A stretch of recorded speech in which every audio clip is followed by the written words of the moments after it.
This episode of the CyberWire is made possible in part by Devo. With the cyber threat landscape constantly expanding, security teams face ever-evolving challenges when it comes to protecting their organizations. That's why Devo's cloud-native logging and security analytics platform is built to help transform security operations for today and beyond.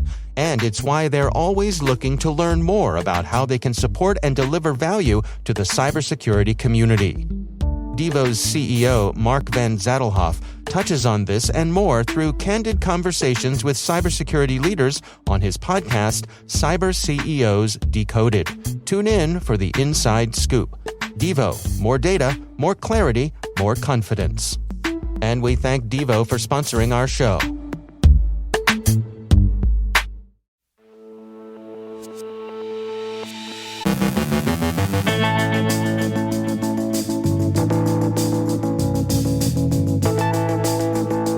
Quantum computing and security standards, notes on the cyber phases of a hybrid war, and how depressingly conventional cybercrime persists in wartime. Pyongyang operators are using Maui ransomware against healthcare targets. Malek Ben Salem from Accenture looks at the security risks of GPS. Our guest is Brian Kenyon of Island to discuss enterprise browser security and Shanghai's big data exposure.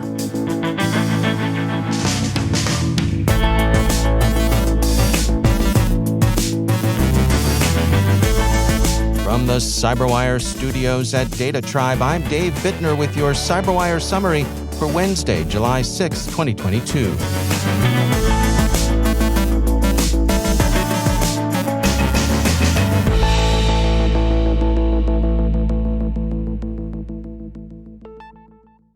The U.S. National Institute of Standards and Technology, that's NIST, at the end of a 6-year competitive search, has announced the 4 winners in its program to develop quantum-resistant encryption algorithms.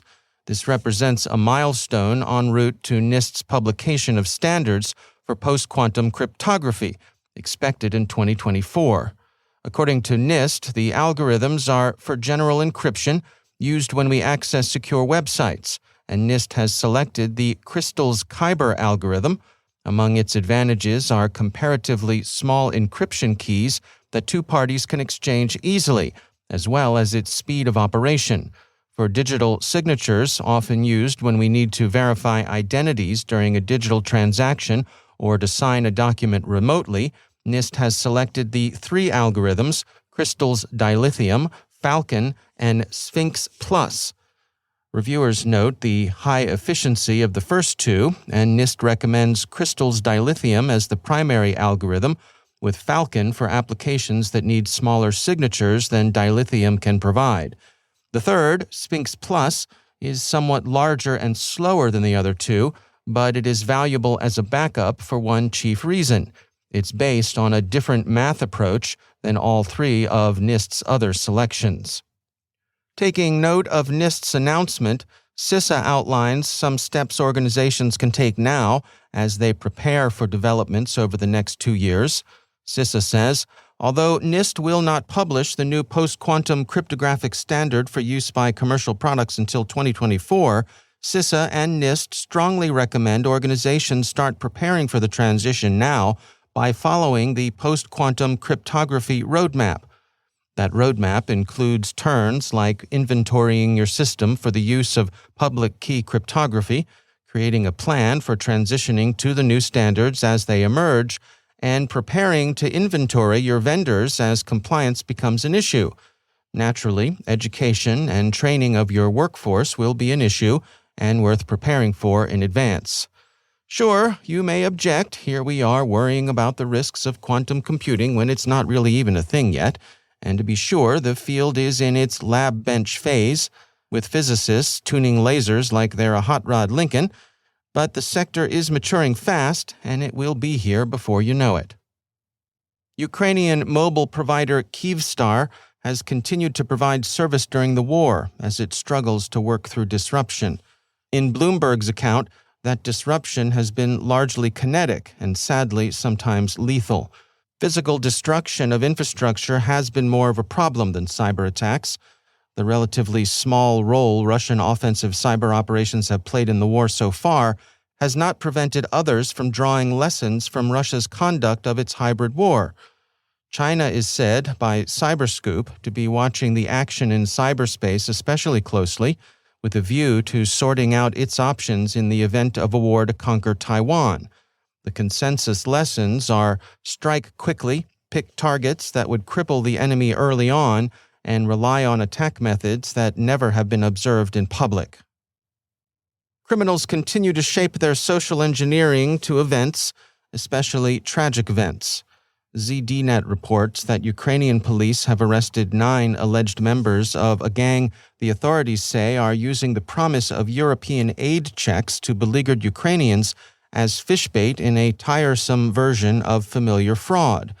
Victims are directed to a bogus website that presents them with an equally bogus application for assistance. Ukrainian police say, through the websites, Ukrainians were offered to form an application for the payment of financial assistance from the countries of the European Union. The victims are invited to provide their banking information so they can receive aid, and then the criminals simply rifle whatever they've been given access to.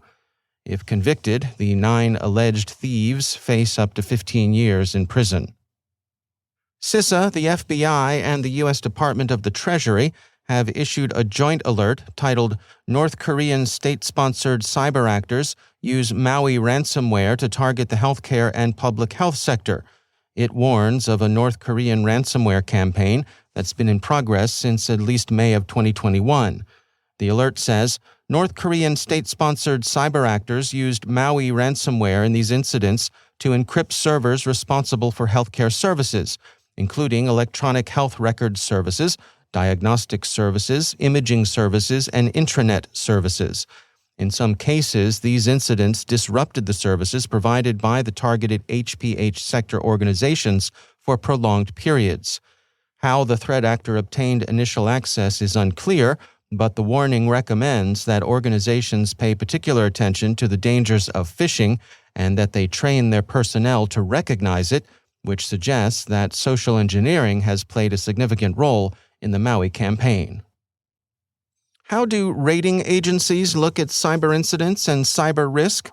Moodys has sent us a pair of reports on current events, and they're interesting.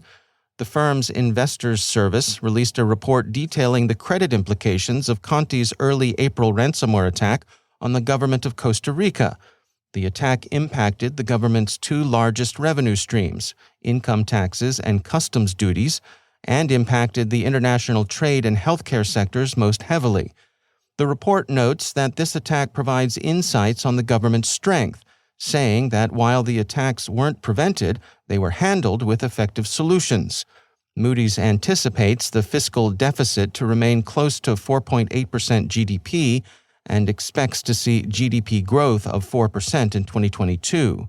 In another report, Moodys discusses the recent cyber attack on Clarion Housing Group in the United Kingdom and its implications for housing associations as a whole.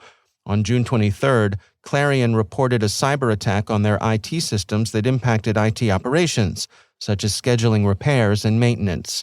This attack comes on the heels of a number of other cyber attacks on housing associations in the past few years and highlights the need for cyber risk mitigation.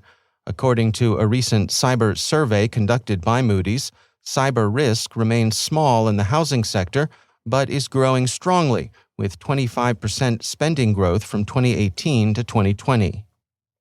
And finally, several questions remain about the big data exposure incident that appears to have affected information held by the Shanghai National Police. Some of the data that's been posted online as a teaser by the person or persons trying to sell them, who goes by the name China Dan, have been confirmed to be genuine, but it's unclear whether all of them are. If they are the real goods, then the incident affects about 1 billion people, making it the biggest data exposure in history. The New York Times, like the Wall Street Journal, has been able to determine that some of the posted information is authentic. China has made no official statement on the matter, but the New York Times reports, on Chinese social media platforms like Weibo and the communication app WeChat, posts, articles, and hashtags about the data leak have been removed. On Weibo, Accounts of users who posted or shared related information have been suspended, and others who talked about it have said online that they had been asked to visit the police station for a chat. And all of this suggests some official sensitivity about the matter. Why else would they want to chat? Chat in real life, we mean. Some of the hashtags that are putting a burr under official saddles way out west, Shanghai way, include data leak or database breach, things like that. If the data China Dan is offering is indeed legit, and at least some of it is, and the man and woman in the Shanghai street appear to be assuming that they are, then the risks are foreseeable: identity theft, fraud, more plausible social engineering, and so forth. "We're running around naked here," is a commonly quoted remark. One risk citizens of China face that people in most other countries don't is damage to their social credit. That's not like something in, say, Baltimore or Birmingham being worried about the effect bogus purchases with their credit card could have on their credit score. Social credit is a general assessment of a Chinese citizen's reliability, trustworthiness, and good citizenship, and it's a hard, quantifiable score, with more consequences than the mere reputational damage you might sustain if you were falsely outed as, say, a Red Sox fan or a Wolverhampton supporter. Shameful enough to be sure, but trivial compared to a bad social credit score in Shanghai, where it could affect access to employment, housing, and so on.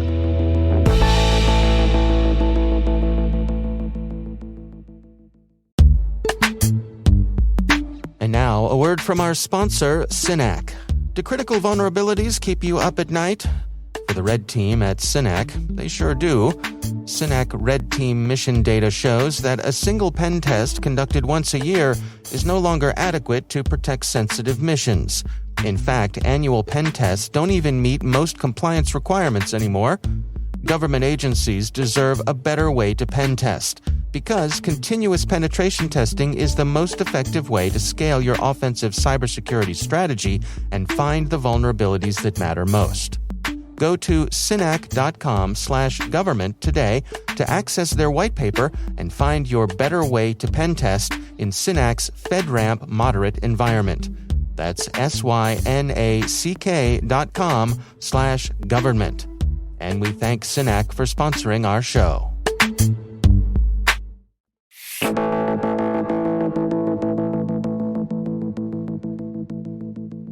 For many of us, the web browser serves as the primary gateway to the internet, a universal app for accessing everything from search to email to online dashboards and databases. That versatility of the browser can be a mixed blessing, of course, because it can provide an avenue for infiltration for a whole host of bad actors. Brian Kenyon is one of the founders and chief strategy officer of a company called Island, who are looking to enhance enterprise security through the use of a custom, secure web browser. Third-party risk, and whether that's in the form of, suppliers or true contractors who are accessing, organizational resources, that entire aspect of our IT landscape has become a big concern for us. And it's been highlighted by any number of breaches or incidents that have taken place either through third-party access or third-party contractor access into an organization's network and applications and ultimately their data. So organizations over several years have been going to great lengths to try to get control back and be able to accurately assess, determine the risk posture of an individual or entity that might be accessing their resources, and then apply appropriate controls. And so if you look at the evolution of how folks and organizations have dealt with this third-party risk, it started off with organizations they want to ensure it was their device connecting to their resources. So they'd go through the practice or methodology of shipping a device to the contractor, to the organization. Now, as you multiply that out, it gets really expensive. And as you start looking at, the current supply chain woes and constraint we have, organizations are having a hard time finding devices and actual physical hardware to actually ship in a timely way. So that gave way over time to both, virtual desktop infrastructure as well as a desktop as a service to try to abstract the third party's device from the equation and just present them with an access capability that just presented a corporate desktop to them. But at the end of the day, that became extremely expensive. It's costly to both license as well as run and manage, whether it's in the cloud or even in a traditional on-prem hardware type of virtualization. So organizations that have gone through this journey are looking for a new, better way to bring these folks on board. And so where does it seem things are headed? What are some of the options on the horizon here? Yeah, there's been a lot of technologies that have tried to simplify this problem. And, what we see actually is it's actually a pretty common recurring pattern in security where we looked at the symptoms of things. What is the problem? Well, we can't get hardware, so let's try to find something that's easier to deploy like VDI or desktop as a service, or let's try to find something that's lightweight that they can install, like an extension in a browser or maybe an agent. And all of those are met with different friction points. But at the end of the day, they don't really truly provide the solution we're looking for, which is I want to attest to the type of environment my contractor is using to connect to my resources. I want to ensure that no data is lost or no data spills onto that contractor device. And I want to make sure that ultimately I can govern and have an accurate audit log of everything that contractor is doing when they're accessing my resources. Those are the real capabilities we're looking to try to solve when we think about third-party risk. And so we've seen a number of solutions, but all of them fail in one form or another, either in the user experience, in the cost, or in the complexity of deployment. So we're seeing a big shift now where folks are looking for lightweight options that give the contractor, that third-party user, a very native experience. And many people are going back to a controlled web browser as a vehicle to engage this type of behavior. So when you say controlled web browser, what specifically is involved with that? Yeah, so, we've seen, and obviously from Island's perspective, we've innovated around the ability to have a browser that is familiar to the end user, but that the organization has ultimate control over. So what it can do, the actions it can perform, both the user as well as the browser itself, and the types of activities you want to permit. And so what organizations have seen is, from a deployment perspective, all you're doing is you're asking your third-party contractor to download and install a web browser, something that they do multiple times throughout their career and probably multiple times across multiple devices. And then ultimately they authenticate to the browser, and then the browser has all of the security controls built into it. So if the organization decides, I don't want anything from that contractor system making it into my application, then you prevent uploads and downloads. You could prevent copy and paste. You could prevent all these types of activities that we've long feared and have used technologies like VDI to try to control. I'm probably revealing myself as a bit of an old timer here, but in a way, it kind of reminds me of the old days when browsers would have a kiosk mode, and you'd often see it used at the mall or the shopping center or some place like that where they wanted to limit access. But it seems like this is in some way an evolution of that. Yeah, it's almost an evolution back in history, right? Because as we look at it, the cycles in IT tend to go from thin to thick client back to thin. And we find ourselves moving back to this thin client as we've really raced to the cloud, we've raced to SaaS, and now we're racing to remote employees and remote work and work from anywhere. And so more and more of our daily activities have actually moved into the browser. But when you think about that, it's the one enterprise application that doesn't actually have control and governance for the enterprise. And so when you think about what we do with contractors and third parties, we're really provisioning them VDI or these remote desktops or even shipping them laptops and hardware just so they can open a web browser that we don't control and access the applications that we're worried about. It's time we've given control back of this application back to the enterprise. And in this case, it's a great use case to quickly, very inexpensively, and very securely onboard those contractors. That's Brian Kenyon from Island.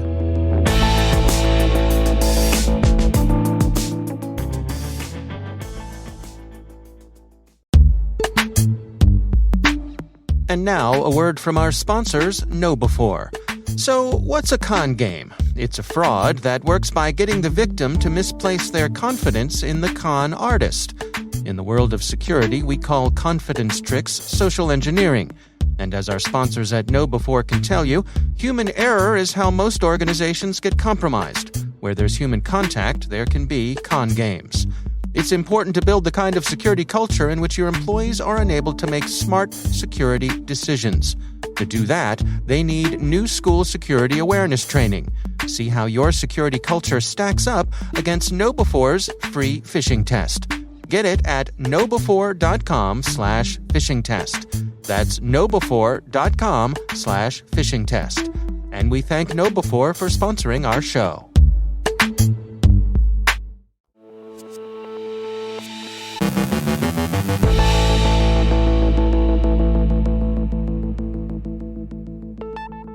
And joining me once again is Malek Ben Salem. She is the Technology Research Director for Security at Accenture. Malek, it's always great to welcome you back. You know, I was over the weekend visiting some friends, and I had their address dialed in with my GPS, and I was thinking to myself, oh, these kids today, they're never going to know a world without GPS. But of course, there are some cyber risks that go with GPS. I want to touch base with you on that today. What can you share with us? Yeah, we don't think of GPS as a risk, whether we're businesses or individuals. But it turns out that this system, this global positioning system, is very vulnerable to either signal spoofing or signal jamming, right? So signal jamming is when threat actors can jam the signal so that you don't have access to the signal that you need to access the GPS system. And spoofing is when they feed you the wrong information. And because of this risk, the U.S. government actually has paid attention to this problem and has issued a number of has drawn attention of the businesses to this problem and has issued a number of guidelines that businesses should follow. What sort of things have they suggested? So, they developed a framework for the risk that is aligned with the NIST framework, which I can share the links for. And there's a number of libraries now that device developers can use in order to authenticate and to validate the information that they're receiving by the GPS systems. And some of the recommendations is to also, not rely on GPS systems only, but rather validate that information with other systems like radar systems or more new tools like satellite information to identify whether the GPS information is actually correct or not. Now, there's more than one GPS system up there, right? I mean, there's the U.S. system, but don't the Russians have their own system as well? Exactly, yeah. So one of the defense mechanisms, I guess, that some businesses and organizations have been using is not just to rely on the U.S. system, but also use the Russian system as an alternative in case the U.S. system goes down. But obviously that comes with its own risks, right? Especially in the context that we are in this, war against Ukraine. That system is not reliable, intentionally, in some cases, not reliable. The Russians may be spoofing, deliberately, sending wrong information. So it's not recommended to rely on that system as an alternative. It's better to use other means like, radar information or, visual aids to identify where your location is, whether you're in a transportation, whether you're on a ship or, as an aircraft pilot. It's better to use these or combine, let's say, at least these other sources of information together with the GPS information. Yeah, I've seen reports, I suppose, particularly affecting ships at sea, where there have been some spoofing incidents where, and you can imagine the problems with that. If a ship gets too close to land because it thinks it's not where it actually is, well, that's trouble. Oh, yeah, absolutely. Not just commercial ships, but if you are, if you own a boat, right, and you go to an area where the waters are being disputed between two different countries, or there is a military exercise in the area, then the signal may be jammed or spoofed deliberately, right? Or if there is a VIP in the area, right, who don't want to get their location revealed, then it's likely that that signal will be jammed. So you don't want to rely on it in that case, and you want to have some alternative mechanism. So what are your recommendations here? I mean, is this the kind of thing where, folks who would be likely to have issues with GPS problems, they probably already know it? So for organizations, I think the recommendations is to rely on the U.S. Government recommendations and resources that have been provided. Again, for device manufacturers or device developers, there's libraries that are available that have to be checked and used in the software. But for average users like you and I, there is an app that can be used to detect if there is GPS jamming in the area. And at least when you detect that, then you cannot rely on the GPS information that you have. Oh, interesting. All right. Well, Malek Ben Salem, thanks for joining us.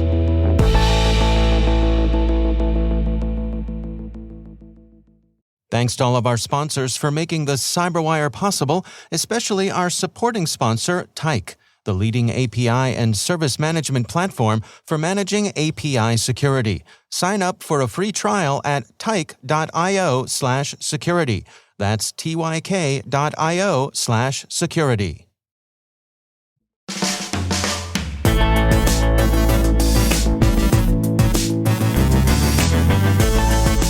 And that's the CyberWire. For links to all of today's stories, check out our daily briefing at thecyberwire.com. The CyberWire podcast is proudly produced in Maryland out of the startup studios of Data Tribe, where they're co-building the next generation of cybersecurity teams and technologies. Our amazing CyberWire team is Liz Irvin, Elliot Peltzman, Trey Hester, Brandon Karp, Eliana White, Guru Prakash, Justin Sabi, Rachel Gelfand, Tim Nodar, Joe Kerrigan, Carol Terrio, Ben Yellen, Nick Valecki, Gina Johnson, Bennett Moe, Chris Russell, John Petrick, Jennifer Iben, Rick Howard, Peter Kilpie, and I'm Dave Bittner. Thanks for listening. We'll see you back here tomorrow.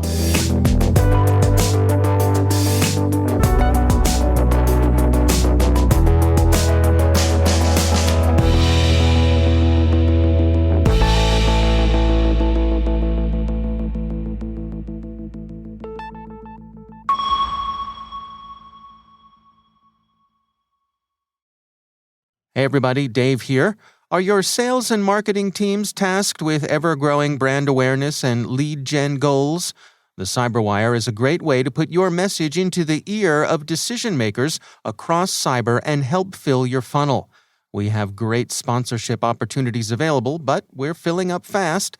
Contact our team now to learn more about how sponsorship of the CyberWire can help build your business at thecyberwire.com/sponsor.